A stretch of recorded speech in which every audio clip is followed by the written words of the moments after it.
hata namna ambavyo niliongea naye, nakumbuka siku ya kwanza tu, labda nikupe kaushuhuda kidogo. Siku ya kwanza naongea naye, namwambia bwana nataka kukoa. Nilimchumbia kibabe. Unajua kuna mimi kila idara inahusika kuingia mitaani kushuhudia. Na nishatangaza kanisani kwamba idara ambayo inafikiria tu sikukuu yake na kumpongeza mchungaji, halafu haifikirii kwenda mitaani kuwaleta watu kwa Yesu, nikamwambia ninaifuta kanisani.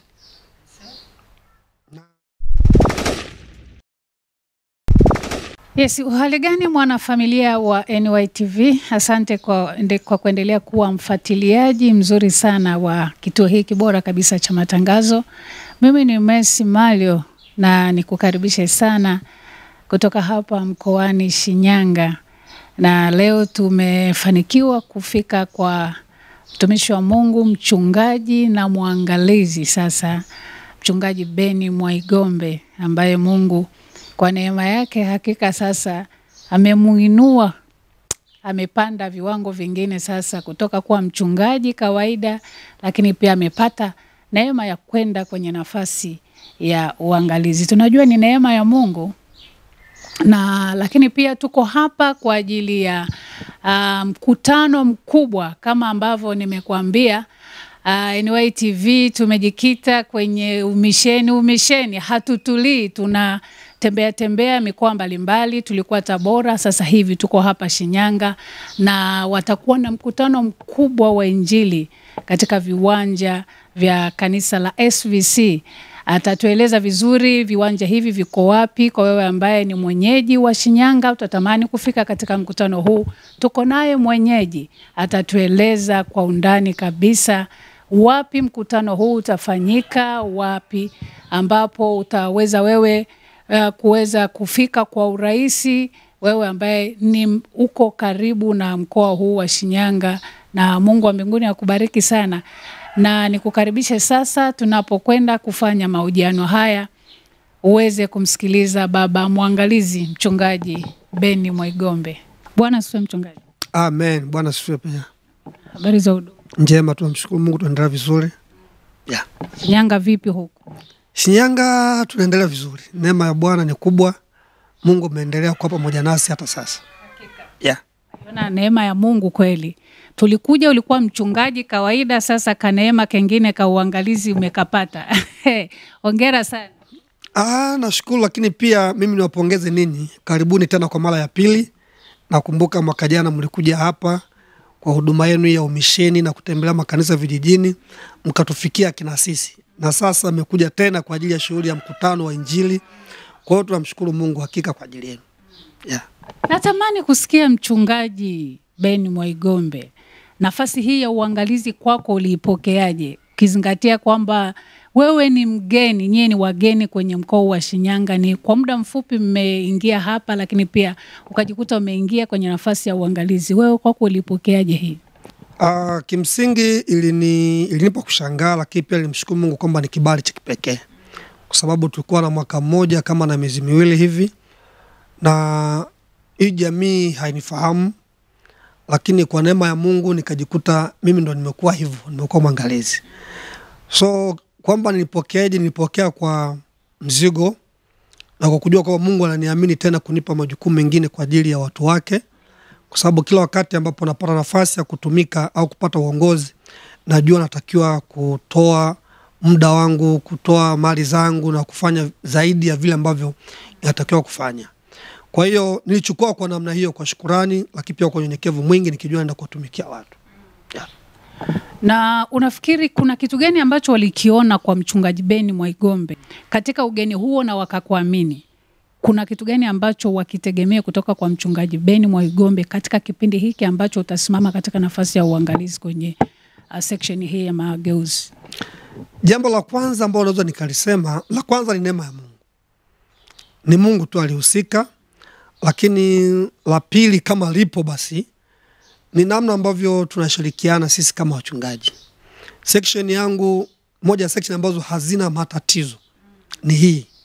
Yaani kwa Shinyanga kutafuta section ambayo haina matatizo, hii ni miongoni mwao. Kama zipo zingine, basi hii ni miongoni mwao. Hatuna matatizo ya kihuduma. Wachungaji tunatembeleana, wachungaji tunapendana, tunaalikana. tunasaidiana panapotokea matatizo ya aina yoyote. Kwa hiyo upendo ule ambao tumeonyeshana pengine uliwashawishi kwamba tunaweza kufanya kazi pamoja. Kwa hiyo tunafanya kazi kama timu. Hatuna makanisa mengi, lakini machache yaliyopo tunashirikiana, tunafanya kama timu. Hilo ni la kwanza. Lakini la pili, kwamba wategemee nini? Mimi kwa kawaida ni mtu wa matokeo. Na waliowahi kufanya kazi pamoja na mimi tangu zamani hizo za nyuma kwenye mambo ya uongozi wanaweza wakazungumza.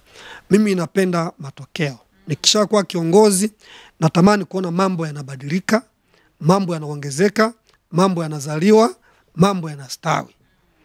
Udumavu kudumaduma sifanya, mimi sio mtu wa hivyo. Kwa hiyo ninamuomba Mungu kuona kwamba section yetu, jambo la kwanza tunazidisha upendo uliopo kwa maana ya umoja wa kanisa.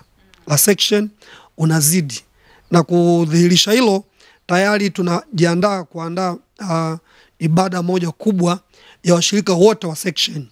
Tutakaa pamoja, tule pamoja, tumsifu Mungu, tumwabudu Mungu, kama kuwaleta washirika wote kwa pamoja wajijue kwamba wao ni mwili mmoja wa Kristo. Lakini pili, watarajie nini? Mimi na kamati yangu tunatarajia kuongeza kuanza mfumo niseme wa kufungua makanisa mapya. Na makodi kwa tufungue moja, ingaje hatuna muda mrefu, lakini kwa kuwa kuna lingine ambalo ndo limeanza mwaka huu ila hatukushughulika nalo. Kwa hiyo tumeona nguvu yetu kubwa tuielekeze kwa huyu mchungaji mgeni ambayo tungetumia kwenye kufungua kanisa jipya. Tunaelekeza hapo. Kwa mwezi wa 11 hapo tutakuwa na mkutano mwingine wa section kwenye hilo kanisa la Seseko. Na mwakani tutatarajia pia kuendelea kufungua makanisa mengine. Kwa miaka hii 4 nina imani tutatimiliza mpango mkakati wa TAG ipasavyo. Hilo ndo lengo letu kubwa, kutimiza mpango mkakati wa TAG. Na huo ni mpango mkakati wa Mungu wa kuwafikia wasiofikiwa, kuwasaidia ambao hawajiwezi, kuinuana na kusaidiana ili kazi ya Mungu istawi. Kwa hiyo wategemea kuona makanisa mapya, lakini pia wategemea kuona vitu vya pamoja. Tutakuwa na vitu vingi vya pamoja.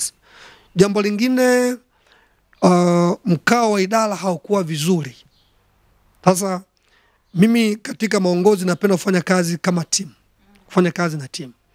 Na kudhihirisha hili sasa tumeshatengeneza idara zetu zote zilizopo ndani ya TAG, zote tumeshakamilisha uongozi, na tutaanza training muda sio mrefu kwa kufundisha wale wakurugenzi wa section, kuhakikisha wanajua majukumu yao, hatimaye wanaingia kwenye utendaji. Kwa hata wao pia watafungua makanisa. Tutakuwa na makanisa mengi iliyofunguliwa na section, lakini pia kupitia pia idara za TAG.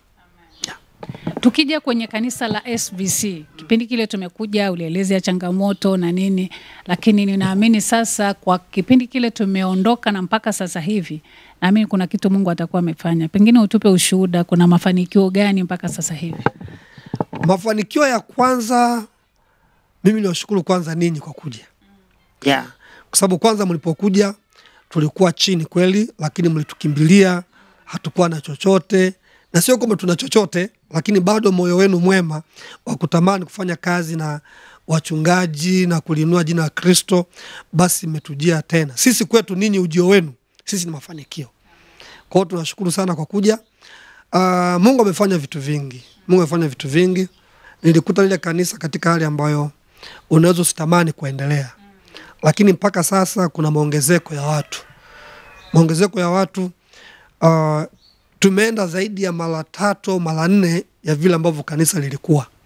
Kwa hiyo angalau tunaweza kusema kuna namna tunauona wema wa Mungu kwenye maongezeko ya kanisa. Na raha ya mchungaji yoyote ule ni kuona watu wanaongezeka. Hata raha ya askofu mkuu ni kuona maaskofu wanaongezeka. Ndio maana kila wakati anaongeza majimbo, anatamani kuwa na timu kubwa. Kwa hiyo sisi tunafurahi kuona kanisa linaongezeka, lakini pia Mungu ameniongezea watu ambao wananielewa. Kwangu mimi ni mafanikio. Unaweza kuwa na watu wengi lakini kama hawakuelewi wapi mnaelekea ukajikuta huendelee. Mimi Mungu ameniletea watu ambao wananielewa. Wengine wamehamia, wengine wameokoka. Kwa kuokoka. Kwa hiyo ni mafanikio. Jambo lingine tumefanikiwa, tumeweza kuchimba kisima cha kubatizia. Tulikuwa na kisima ambacho kimetugharimu karibu milioni 2. Tumechimba, kipo cha kwetu, na tunaalika pia wachungaji wengine wote wakitaka kuja kubatiza, tutawajazia maji bure na watabatiza, wataondoka. Kwa hiyo mpaka sasa tunabatiza kwenye kisima chetu, lakini pia watu pia wanakuja wa makanisa mengine tunawabatiza pia pale pia. Kwa hilo kwetu sisi ni kubwa mno. Jambo la pili, la tatu ambalo Mungu ametufanikisha, tumeitengeneza madhabahu. Mimi napenda vitu vizuri. Kwa kuwa Mungu wetu ni mzuri. Kwa hiyo madhabahu ambayo nilikuta sio kwamba ilikuwa mbaya, lakini kila mtu na anavyotazama. Sasa mimi kwa maono yangu nikaona kuna jambo linatakiwa tufanye la ziada. Tukajitoa na mke wangu pamoja na wazee wa kanisa na kanisa kwa ujumla, tukashikamana. Ni pesa nyingi kidogo kulingana na hali ya kanisa, lakini tukafanikisha. Sasa hivi tuna madhabahu ambayo hata ukialika mgeni akaja kuhubiri wajua alienda kanisani. Wajua kimsingi atakiwa madhabahu nzuri kuliko nyumba zetu. Hicho ndio kiwango. Yaani madhabahu nzuri kuliko nyumba zetu. Kanisa ambalo Suleiman alijenga lilikuwa na dhahabu na kila kitu, lakini nyumba zao zilikuwa na dhahabu. Kwa hiyo tunamshukuru Mungu, madhabahu iko vizuri, inapendeza. Jambo lingine ambalo Mungu ametusaidia ni kuongeza baadhi ya vitu vya kiutendaji mle kanisani. Tumeongeza viti kwa sababu watu waliongezeka.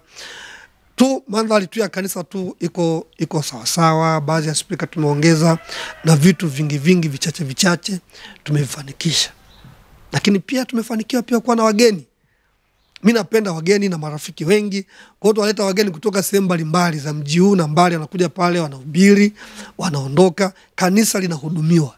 Linapata mchanganyiko wa masomo na huduma. Kwa hiyo tunastawi, tunaendelea vizuri. Ni pia kwenye mafanikio haya nikirudi kwamba ninyi kuja kwenu ni mafanikio. Kupitia ninyi, kama mwezi mmoja hivi nilipigiwa simu, ilikuwa ni saa 4 usiku.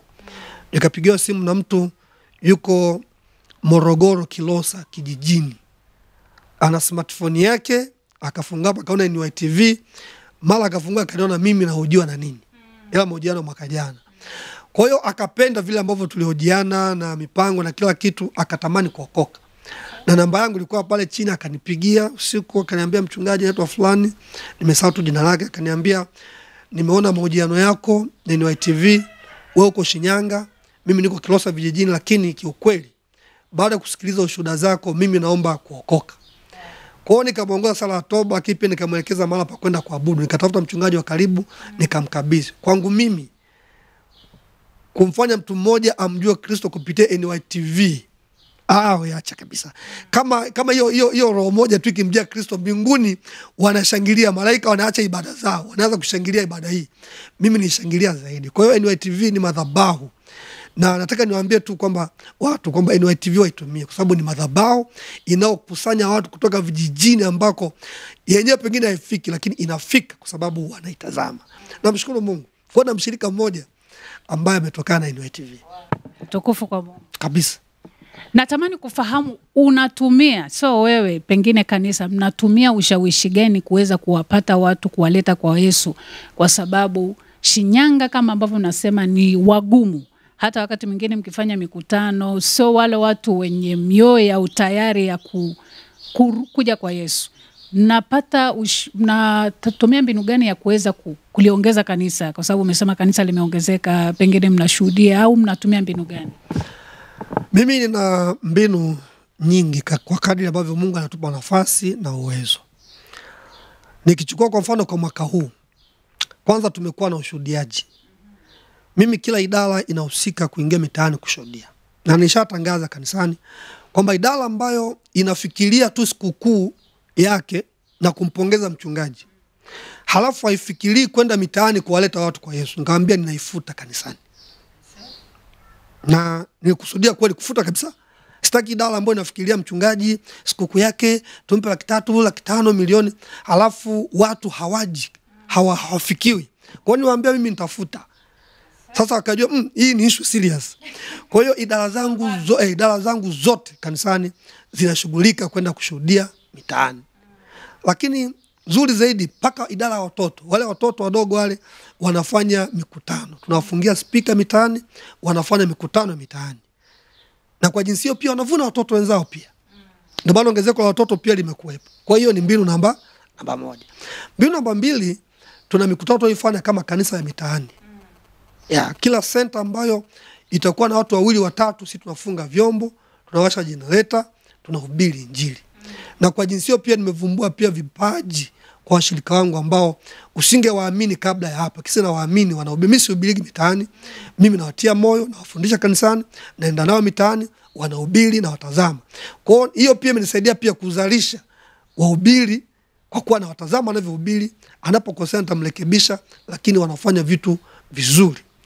Hiyo ni njia moja hapo. Lakini pia mwezi wa 6 mwaka huu wote, siku 31 za mwezi wa 6 zote kwetu zilikuwa ni za kutoka nje kuhubiri.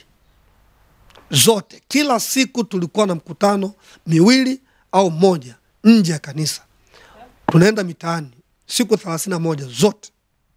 Matokeo yalikuwa mazuri. Na matokeo ndo haya ambayo yanaonekana.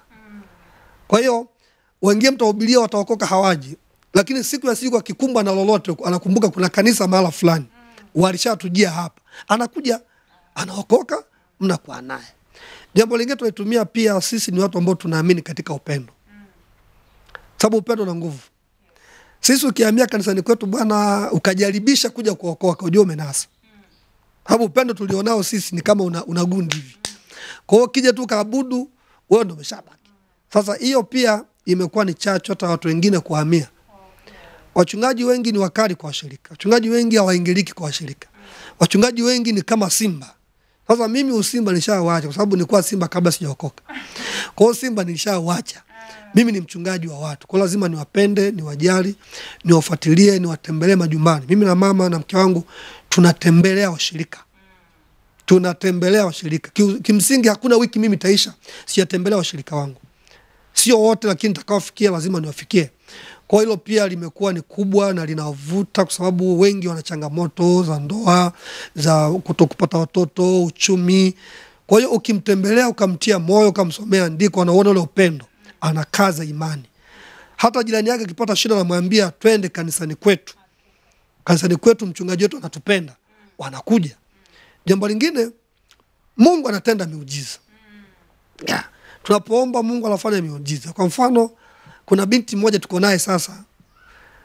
Yeye aliokoka kwa kusikia kile ambacho Mungu amefanya. Alitembelewa na mshirika wangu ambaye alikuwa anauza mboga, anaitwa Lydia. Akamkuta yule dada ni kama paralyzed. Kuanzia kiunoni hapa kwenda chini kufanya kazi. Kwa hawezi kusimama, hawezi kutembea, miguu imekaa tu hivi. Wameshahangaika kwa waganga miaka ya kutosha, wameteseka, hawana namna.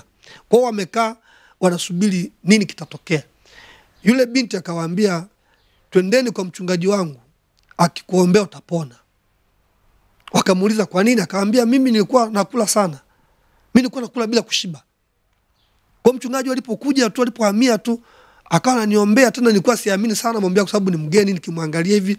Lakini maombi yake ameniponya, mimi sana kula na shiba.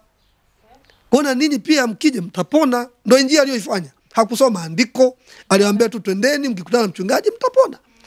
Kwa hiyo akambeba yule dada, wakaja naye hapa nyumbani, wakamleta nyumbani.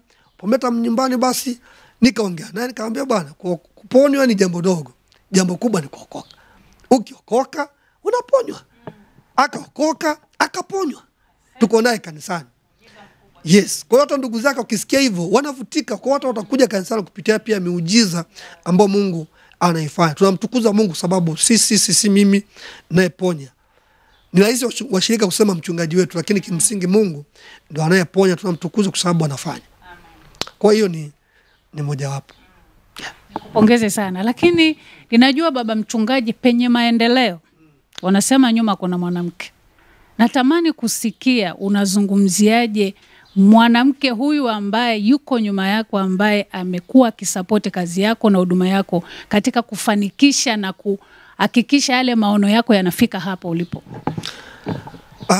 Ukizungumzia hapo naweza nikaweka pause kidogo nikazungumza kwa undani. Kwa sababu kati ya watu ambao walipendelewa na hawakujua kama wamependelewa before, basi ni mimi. Na nilimuelewa sana Kristo wakati namuoa huyu mwanamke. Mimi nimeanza huduma kabla sijaoa. Ni miaka mingi sasa.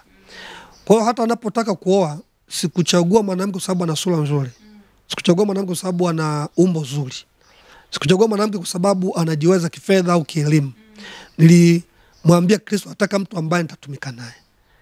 Niliogopa sana kuchagua yeyote kwa sababu nimeona wachungaji wengi wakikwama kihuduma kwa kuwa wamepata mtu ambaye ni msumbufu. Lakini Mungu mimi alinisaidia. Sikuwa muombaji kivile, hapana, ila neema ya Mungu ambayo ilitazama future yangu, hatima yangu, Mungu akaamua kunisaidia. Nikampata Chelina. Hata namna ambavyo niliongea naye, nakumbuka siku ya kwanza tu, labda nikupe ushuhuda kidogo. Siku ya kwanza naongea naye, mwambia bwana nataka kukoa. Nilimchumbia kibabe.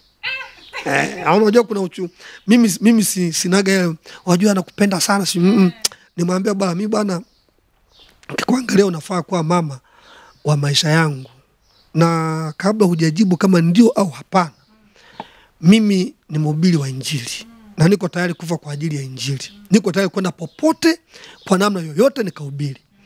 Na niko tayari kufia huko. Kwa hiyo kama hauko tayari kufa kwa ajili ya Injili, kataa tu mapema kwa sababu nitakuwa sikuhitaji. Hayo ndo maneno ambayo nilimwambia. Sio ile nakupenda sana nikikuangalia na kuona kwenye bilika sijui mimi sina bilika. Nilimwambia hivyo. Bahati nzuri tu sasa Mungu saidia. Yeye Mungu alikuwa ameshaongea naye miaka mingi. Kwa habari yako? Yes, kwa habari yangu. Wao wangekuwa ni mabinti wa siku hizi angekuwa ameshatuma message I love you. Mungu kanionyesha. Yeye hakuthubutu kuniambia. Mungu alitulia akisubiri ngoma itakuja tu hapa. Kwa hiyo nilimchumbia hivyo na tumeanza maisha hivyo, na amekuwa msaada mkubwa sana kwangu. Hasa kwenye eneo la kuniombea. Ni mwanamke muombaji. Mimi sio muombaji sana. Amna, yeye ni muombaji kuliko mimi. Namuitaga Bikira Maria wangu.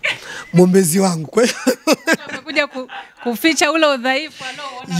Yes. Kwa hiyo ananiombea sana. Lakini pia ni mwanamke ambaye hajui kunungunika. Na kwa kuwa hajui kunungunika, akipata lolote ambalo ni gumu, yeye ataenda kwenye maombi. Sivyo tu, ni mtu anayeniamini sana. Kwa kuwa niamini chochote ambacho nitamwambia kwamba mwelekeo wa kimungu ni huu, hajawahi kuwa mbishi. Tumekaa Dar es Salaam miaka 24-25. Mmejenga hapo. Mna watoto wanasoma hapo. From nowhere Mungu anakuambia kupitia askofu mkuu, unaambiwa nenda Shinyanga. Shinyanga yenyewe ndio hii. Alafu mwambie mkeo kwamba tunaenda Shinyanga.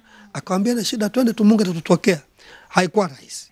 Tumefika hapa, tumeishi maisha magumu, mazingira magumu, hali ngumu, na mimi sijui kulalamika. Kuambia watu jamani huku askofu mkuu, mimi paka leo askofu mkuu hajui simu yangu. Sijawahi kumpigia nimwambie baba kuna 1 2 3, wala katibu mkuu wala nani, sijawahi. Tuliamua kupambana, lakini yeye amekuwa ni sababu ya mimi kupambana kwa sababu ananitia moyo. Lakini pia ni mwanamke ambaye hakati tamaa. Kule kukata tamaa kwake kunanipa mimi nguvu ya kuendelea mbele. Ni mwanamke asiyekuwa na maneno. Mke wangu utamkuta kwenye umbea. Yaani vitu vingine utamsingizia nitakuelewa, lakini ukiniambia kanitukana, kanisimanga, itabidi kubishia. Tangu akiwa binti, sababu tumekuwa naye kwenye kwaya, tangu akiwa binti mtazungumza na wengine, lakini wao alikuwa anafikiria kama wawili hivi. Kuna mmoja kwetu Eliza, mwingine anaitwa Edith Karemela. Hao watatu walikuwa wenyewe wako watatu tu hivyo, hutawakuta kwenye kesi yoyote kwenye kwaya. Miaka yote tumetumika nao. Kwa hiyo ameendelea kuwa mama wa hivyo, dada wa hivyo. Ni mtu ambaye hana makuu. Mke wangu hawezi kutamani nguo aliyoiona kwa mtu kavaa. Sasa hiyo inanisaidia mimi ni kwenye mazingira haya magumu ambayo huna hela. Angekuwa ni mtu ambaye anatamani tu ovyo, nimeona kiatu kizuri, nimeona nguo nzuri, fashion, unapata shida. Anatosheka na kila anachosheka. Ukisema tu kwamba sina hela, yeye ataangalia kama kuna 200 yake, basi mtakula hiyo. Kama hamna, basi hawezi pigia ndugu yake wala fulani yake, hata wenye hela na ndugu zake ngeo wana hela, kwamba huku maisha hawezi. Na anaridhika na anawaambia watoto leo hatuna chochote, tutaishi hivyo. Mnaenda shuleni bila hela, baba hana hela, tutapata baadaye. Wanaenda, wanarudi. Sasa hiyo inatupeleka kwenye mafanikio haraka kwa sababu hatuna muda sisi wa kupiga maombi ya kumlaumu Mungu. Kwa kuwa hanisumbui na mimi simsumbui Mungu. Yanga nisumbua na mimi ningekuwa msumbufu kwa Mungu. Kwa Mungu ni kwa namna gani? Hebu rekebisha hii ngoma hii huko nyuma. Sasa sina maombi zaidi ya kumshukuru Mungu. Kwa mke wangu amekuwa ni sehemu ya mafanikio yangu kwa 100%. Mimi naonekana ni jasiri. Watu wanafahamu Ben kama jasiri, wanafahamu Ben kama mtu mwenye maono, wanafahamu Ben kama mtu mpambanaji, wanafahamu Ben kama mtu mwenye imani, lakini hawaelewi ya kama vitu vyote hivyo kuna mtu nyuma yangu na yuko pia mbele yangu. Yeye hajakaa tu nyuma, yuko nyuma yangu, yuko mbele yangu na pembeni nikiwa nimemshika. Kila kona yupo ananizunguka. Si ni mlinzi sasa. Kwa hiyo yeye ni sehemu kubwa sana ya sisi kuvuka. Hongera sana. Asante sana. Turudi sasa kwenye mkutano wa Injili, baba mchungaji. Siku 5 ambazo tunategemea kuhudumiwa hapa katika viwanja vya SVC. Maandalizi yapoje, na utuambie mwaliko wa yule ambaye pengine atahubiri kwa hizi siku 5. Tunamshukuru Mungu kwamba ametusaidia. Huu ni mkutano wa pili tangu niwepo hapa Shinyanga. Wa kwanza tulifanya mwaka jana mwezi wa 11. Huu ni mkutano wa pili. Na tunaifanya mikutano sio kwa sababu tuna uwezo. Mungu kuna namna ambavyo huwa anatusaidia. Sisi ni wale ambao wakibonyeza tu hivi mbingu zinaitika. Kabisa naweza kusema hivyo sababu mwaka huu tulikuwa na mpango wa mkutano kwa kuwa tulishaamua kuwekeza nguvu mitaani. Tumefanya mitaani mikutano zaidi ya 20 kitu kwenda 30 ya mitaani. Kwa hiyo hatukuwa na mpango wa kufanya mkutano mkubwa wa namna hii. Lakini Mungu akamgusa mtu. Huyu mtu aliguswa baada ya kusikia. Na huyu mtu ndiye aliyeguswa pia mwaka jana mpaka tukafanya mkutano. Kwa hiyo mwaka tulipokuwa nimekaa naye nampa shuhuda namna ambavyo anga limefunguka, tunaona wema wa Mungu. Akasema, mchungaji, na mimi nitafanya tena mwaka huu. Basi tukamshukuru Mungu. Kwa hiyo aliposema nitafanya tena, nikalita kanisa na wazee wa kanisa, nikamwambia jamani, Mungu ametutokea tena. Na sisi tuamke sasa. Kwa hiyo of course pesa ambayo huyu mtu alitoa haitoshi kwa maana ya budget za mkutano. Lakini ni kama nusu yeye ametusaidia. Kwa hiyo nikaingiza kanisa kwamba jamani, sasa tutafute vyakula, tutafute vitu gani, hiki na hiki na hiki na hiki na hiki. Ni wachache lakini wanapambana. Ushirika wangu ni watoaji. Ni watoaji wakapambana, mkutano tunaenda kufanya. Ni mkutano mkubwa. Tunaamini utakuwa na matunda makubwa. Tunaiona hiyo katika ulimwengu wa roho. Tunaamini pia utakuwa na matokeo ya kushangaza. Na mhubiri ni yule aliyekuja mwaka jana. Mungu ameamua tena tumrejeshe tena. Yule anaitwa Rusekelo Samuel. Ni mtumishi wa Mungu ambaye na historia naye ndefu zaidi ya miaka 30 nyuma. Kwa hiyo ninamuelewa. Ni mtu anayempenda Mungu, ni mtu ambaye Mungu pia anamtumia kwa viwango vikubwa. Ni mpambanaji, ni mtu mwenye imani na Mungu anamtumia. Kwa hiyo tunaamini tutakuwa ni mkutano wenye mambo makubwa, watu wataokoka, watu wataponywa. Wana Shinyanga tunawakaribisha waje waone wema wa Mungu tunayemtumikia. Kwa hiyo ni mkutano mkubwa sana. Lakini sio hivyo, tuna kwaya. Tumealika kwaya mbalimbali pale kanisani kwangu. Nilipokuja mwaka jana hatukuwa na kwaya hata moja. Lakini kwa sasa nimekuja na kwaya 3. Ina kwaya kanisa inaitwa Victoria's Army, jeshi la washindi. Lakini pia nina kwaya ya WWK iko na nguvu kubwa na mwalimu wao ni mke wangu mchungaji, na tunajua tutatumika naye kwa nguvu kubwa. Lakini pia na kwaya ya watoto ambao pia inafanya vizuri. Kwa hiyo zitakuwepo hizo kwaya. Lakini pia kuna kwaya jirani, tumealika kwaya kama 10 jirani, watakapopata nafasi watakuja. Si hivyo, pia tuna kwaya kutoka Kigoma Kibondo. Inaitwa Amani kwaya kutoka TAG Nengo Kigoma pale. Hawa ni watu na nusu. Wanamuelewa Mungu wao, hivi navyoongea na hivi wako njiani, wameshafika kama hapo watakuja.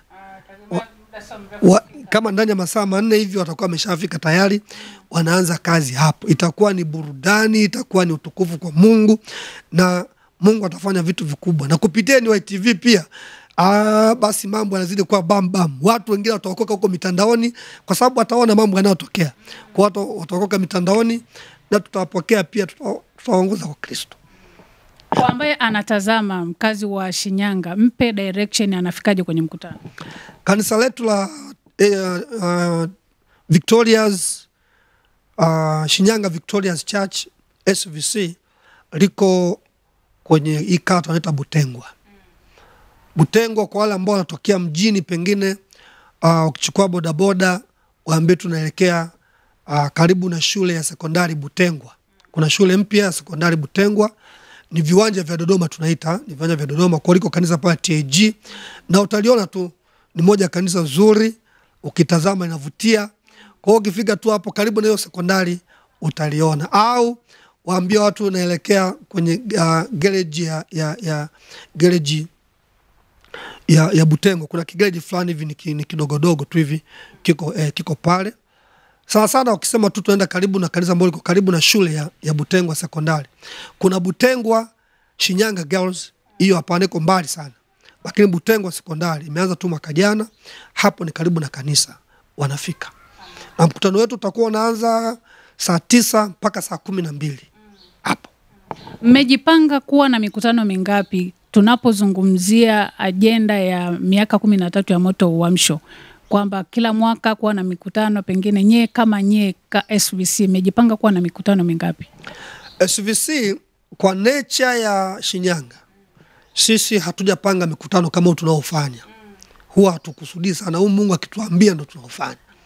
Kwa sababu kwenye mbinu za uvunaji za kivita, ile mbinu inayokupa matokeo ndio unayoitumia.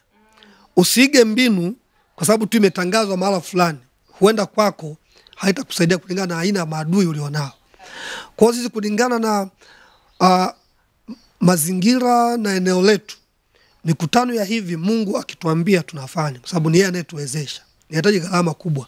Huu mkutano unaenda karibu milioni 5 na kuendelea. Lakini sisi tumejiwekeza zaidi kwenda nyumba kwa nyumba na mikutano ya zile centers.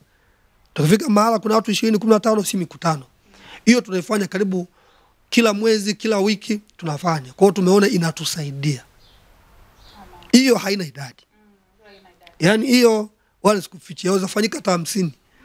Hiyo haina idadi. Na mwakani itafanyika mingi zaidi kwa sababu tunatarajia kununua vyombo, tuna vyombo vichache. Tunatarajia kununua vyombo ambavyo tuna uwezo wa kugawa makundi 3-4. Hawa wakaelekea huku, wakaelekea huku, wakaelekea kule, kila watu. Kwa hiyo tunaweza kufanya mikutano hata 4 au 8 kwa siku. Hiyo ni mwakani. Kwa hiyo kwa mwakani tunaweza kufanya mikutano hata 100, wala sio ni shida. Na tutaifanya kwa sababu Mungu ndiye atupaye nguvu na atatupa pia fedha za kupata hivyo vyombo na vitendea kazi vingine vinavyotakiwa. Mungu akubariki sana. Asante sana. Amen.